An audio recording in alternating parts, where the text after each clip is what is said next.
Okay, so let's talk a little bit about where your recordings show up when you do Zoom. So the first thing is when the recordings are done, you'll get an email telling you that they've been encoded and transcribed, and then you can share the link in the email. I prefer to actually go to where Zoom stores the recordings. So you just go to the Zoom main page and you click on recordings. Then you can click more and you could download the associated files.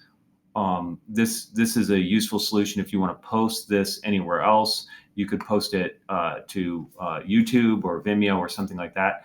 You can also click on share, and then this will give a public link that you can share to your students if you leave it on public here. So you just copy this to clipboard and share it to the students. If you have, if you have some reason that you want it to be authenticated so that it's a little bit more secure, you can click on only authenticated users can view. But this means authenticated through Zoom. The people have to have a Hopkins Zoom account and logged in to view it.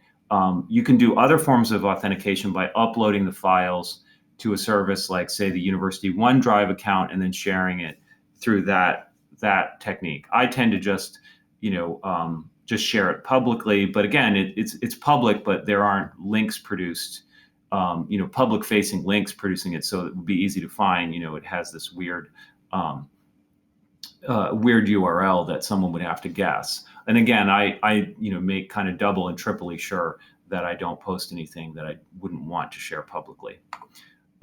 Okay, so when you look at an example Zoom recording, when you go here, you'll get to this page where you can again download the files or just copy a link. This is a shortened link compared to the one that was that I showed on the previous page. So it's just the URL by itself. You copy if you click on the video itself. So there we go. You heard me talking a little bit. You can play it down here. This is the player. This is what the students will actually get to see. They can download the files, and there's a pretty nice transcript here that it does speech to text. And also they can click on the specific time point where reading the transcript, and it goes to that part of the video. It's quite useful. You can also edit the transcript if it messed it up. You can edit the file here. In the sense of, well, not edit it. You're not editing the file. What you are doing here is you're given the ability to chop off a little bit at the beginning and the end of the video. This is the 99% of the time, this is what you want to do. At the beginning of the class, you're fumbling around for 5 minutes and you don't want the video to have that extra 5 minutes of blank space and you saying, is my microphone working? Like, you want to cut that out. You just, move that, and that will set the playback range. You just tinker around with it. You can play the video here to see where you're cutting to, and then of course you can cut at the end. This is not I don't want to do this for this video, so let me cancel that out. This is not a full-featured video editor. If you want to, if you have something in the middle of your lecture that you're like, oh, I really wish I hadn't, shown my desktop and there was that student email in it,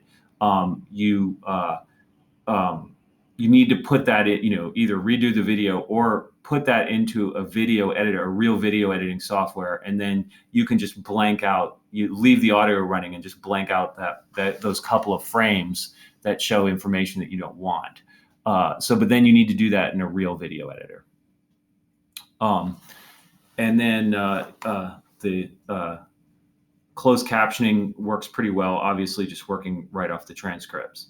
Okay, so that's, I think, what you should do if you're using Zoom to record.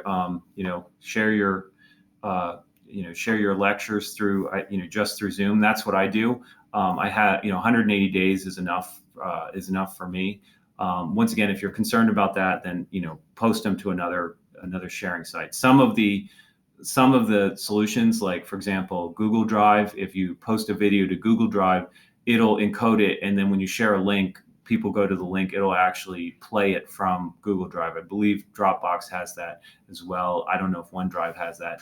But anyway, some of these file sharing services, which will just be in your file sharing account then, will actually play back the video when you give out the public link associated with the video. And then obviously, if you put it on a video sharing service, then the students will also have playback then. Okay, well, good luck. And if you have any questions, feel free to send them my way.